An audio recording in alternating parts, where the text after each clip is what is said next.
बताई हमार किस्मत फूट गई। मिल जात अगुआ ना तो कचारी कचारी के मारी। करे अरे का भल रे सुबेरे सुबेरे कचकाच कचकाच करे लगबी तोर सुनत सुनत तो हमारे कपारे का जौन बार रहल उहो झड़ गयल। तो लो हाय सुनो सुनाओ। कैली एमए बीए पास मोर पढ़ाई भइल नास।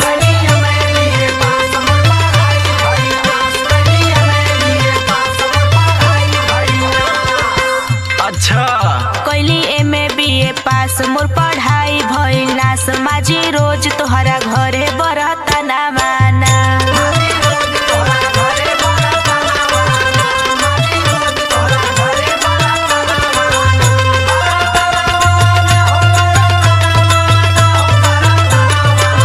हम बनाइला चूल्ही पर खाना माना। अच्छा तो एक बात बताओ। हाँ तू बतावा आज हम सुनते हई। शादी ब्याह तो तोहसे कैले खनवा का तोहर दादा बनई है। तोहर जानी अवाकात जानी करा लंबी बात।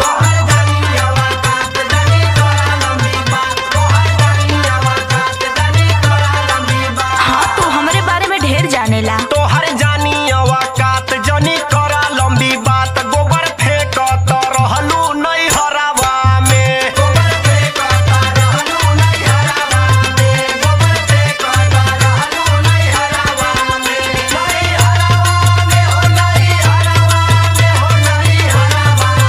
मजा लूट तो रहलू बजरवा में।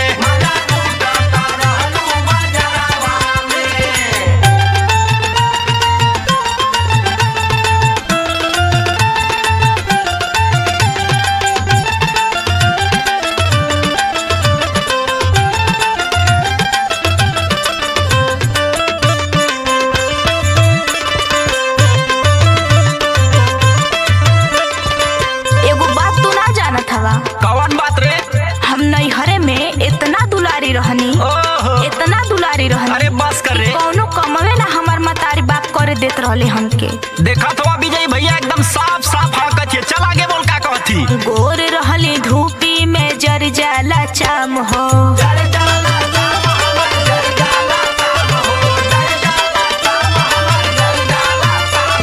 हाँ तो ऐसी लगवा दे सुन। दिन रात सूती के करलू आराम हो।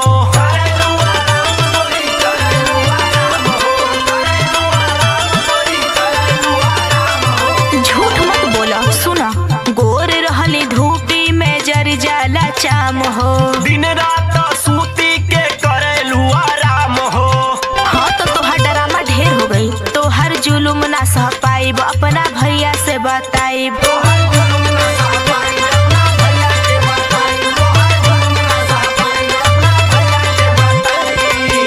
तोहर जुलुम ना सह पाइब अपना भैया से बताइब। उनकर ड्यूटी बा गोरखपुर के थाना माना।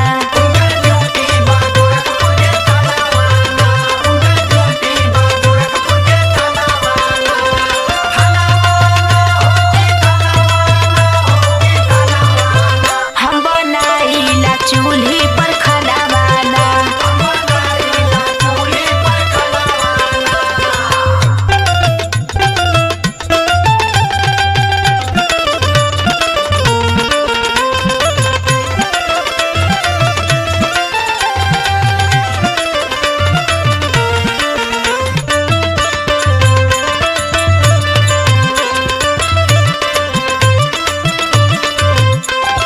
एगो कहावत सुनले बाड़ा।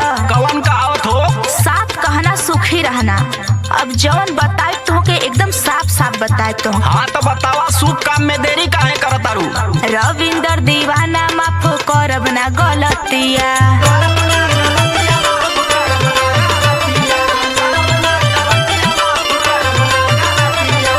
अरे जगर चोटिनिया सुन। तोहरा चक्कर में मोर बिगड़ल हलतिया।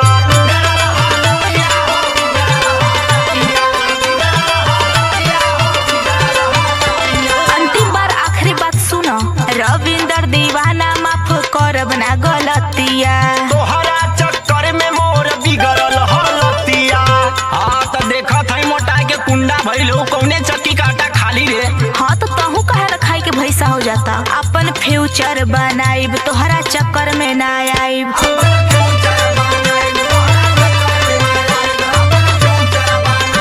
हाँ तो संभाला अपन घर, हम जात हई।